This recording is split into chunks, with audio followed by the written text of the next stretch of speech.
Welcome to Season 7 of the Resilient Voices podcast. This is a space dedicated to amplifying the voices of Myanmar's pro-democracy community in exile, standing firm against repression and supporting the fight for freedom of expression in the aftermath of the February 1st, 2021 military coup. Until now, our episodes have been in Burmese, serving as a vital resource for audiences within and beyond Myanmar. But this season, we're taking a new step. We're bringing our stories, insights, and struggles to a wider audience by presenting Season 7 in English. Why? Because Myanmar's fight for democracy matters to the world. Together, we can build greater understanding, foster solidarity, and inspire action to support those fighting for justice and freedom. Let's dive in.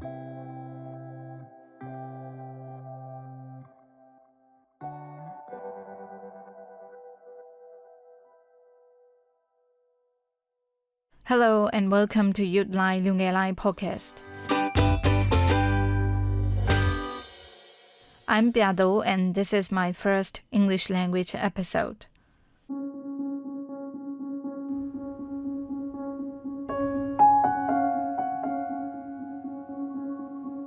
It could save a lot of my comrades. That car was like my comrade. However, fortunately, it survived.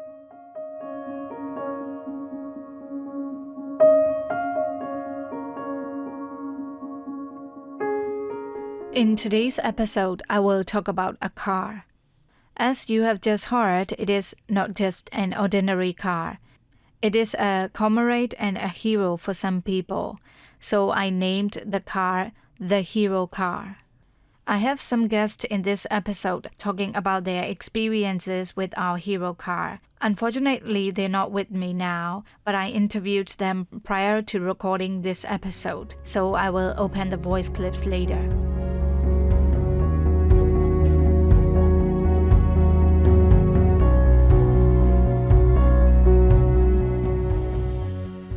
When I was in Karenni State, I saw an interesting car. FYI, Karenni, which is also named Ayar State, is situated in the eastern part of Myanmar. In addition, 80% of Karenni is currently controlled by the anti-junta forces. So we could say that it is mostly a People Defense Force controlled area. Okay, let's go back to our hero car. The reason why I said it is interesting is because that car is a pearly white color artifact in which the wheel covers have been destroyed by landmine explosions.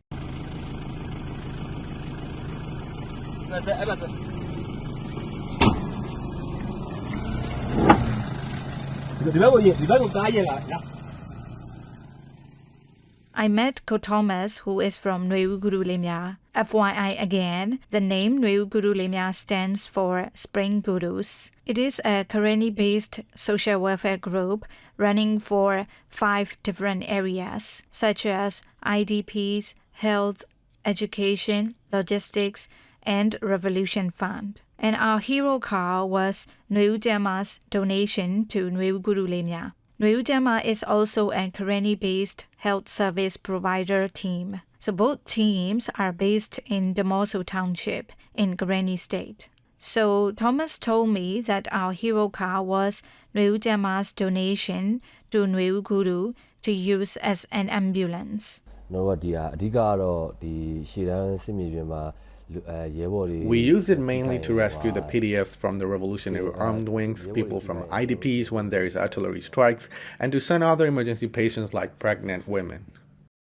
That car was targeted by the military aircrafts several times. It experienced artillery strikes shot by aircraft machine guns and the hit of landmines several times. One experience is very vivid to everyone I interviewed.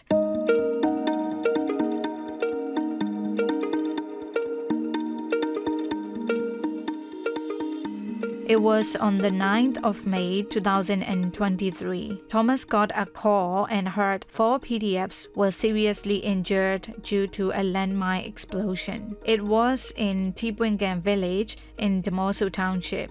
He called his comrade and medical team from Nui Guru Lemya, took our hero car, and went to Tipwengan village.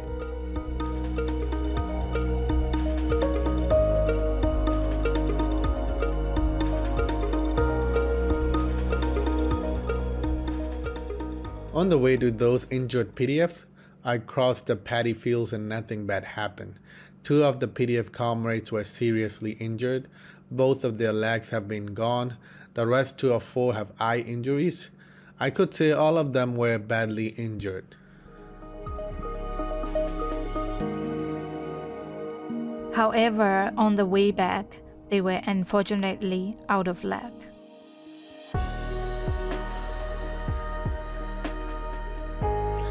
When we rescued them and on the way back, the route was different. It was an emergency, so I chose the shortcut.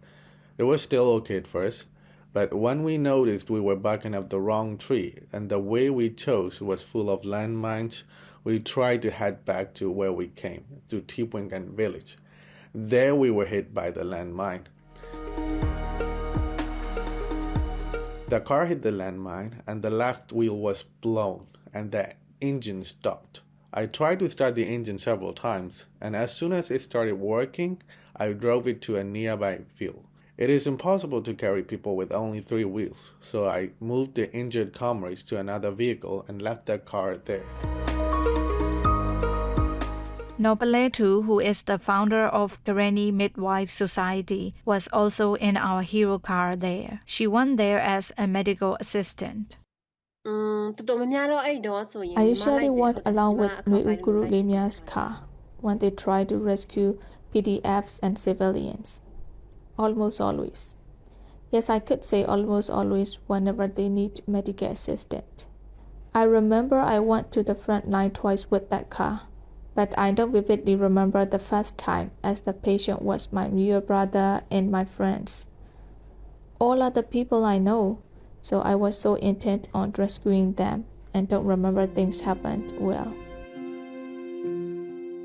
Nopaletu's brother was one of those injured PDFs. She lost her own brother on that day.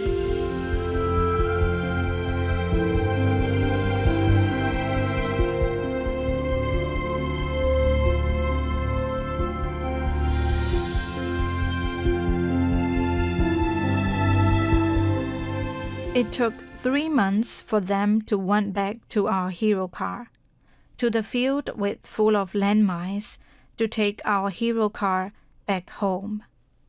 3 months later, I went to that field again with another member from Nui Guru Lemya and a PDF comrade to fetch the car. Of course, we saw landmines, but we are not professionals, so we didn't try to demine there. I carefully watched my steps and tied the car with a rope. Then we tried to pull it back by another vehicle. But the steering of that car we pulled locked and it went astray and hit by the landmine again.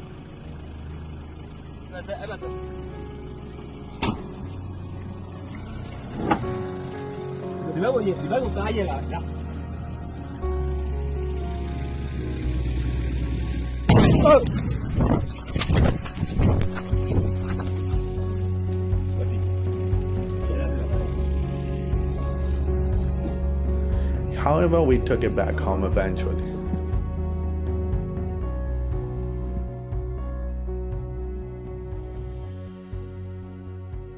I was emotional and very proud when Thomas showed me that video.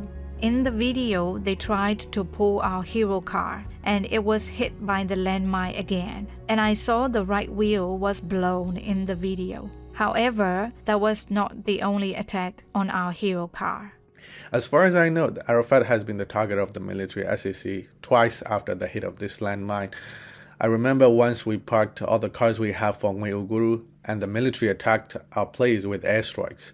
The car has been shot a lot by machine gun fire. There are lots of holes in it.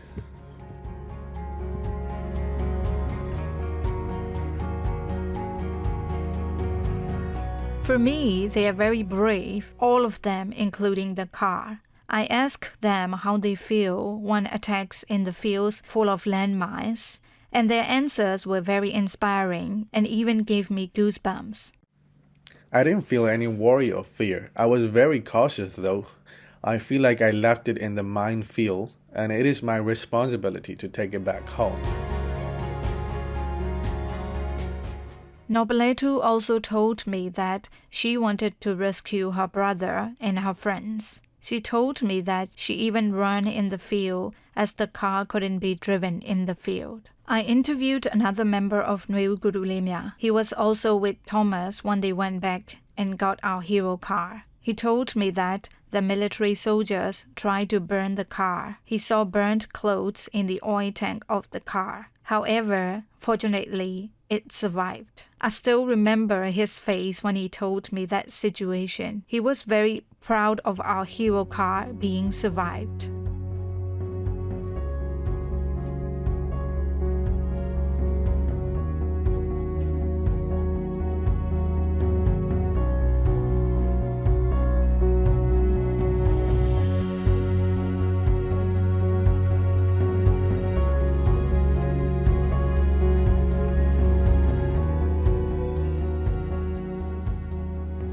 As I said earlier, our hero car was not just a car for them. It was like a human being comrade and a lifesaver for them. That car was like my comrade. I told the founder of Nwewu Gurulemia not to sell the car. We spent memorable moments together, so I told him not to sell it, even if it is not useful anymore. If that car was a human being, for me it was a very precious and extremely useful person. It could save a lot of my comrades, civilians, and so on and so on. The vehicles in Karenni state are very different from the cars in urban areas.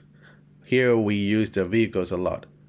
The reason why I say this a lot is because we use those vehicles several times a day, sometimes all day without stopping, especially during the battles. So that car has also been used a lot, still using, so it is one of my precious comrades.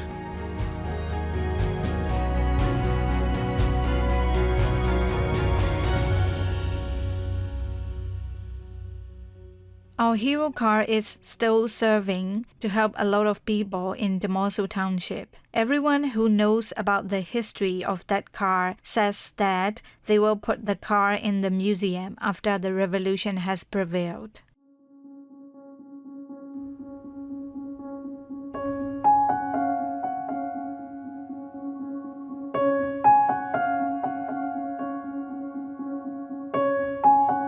Well, this episode has come to an end soon. I have talked about a car which I called a hero car of Demosu Township, Karenni Gaya State. It has been targeted and attacked by military weapons, but it is still useful. And it is not just used for transportation purposes. It helps save people's lives as an ambulance. For some people, it is a comrade, and for others, it is a friend who spends memorable moments together. Well, I have to say goodbye now. I hope to produce more English language episodes in the future. If you have any questions or comments, please do not hesitate to write in the comment box. You have listened to the Youth Line Lunge Line podcast. Thanks for listening. Bye for now. We hope these stories have offered insight into the ongoing struggle in Myanmar and the resilience of the pro-democracy community in exile. We encourage you to share what you've heard with others, amplify these voices, and help keep the conversation about Myanmar alive. Stay connected with us for updates and new episodes on Instagram and Facebook at Resilient Voices Podcast. If you enjoyed this episode, don't forget to hit the like button. Your support helps us reach an even wider audience. Until next time, take care and thank you for listening.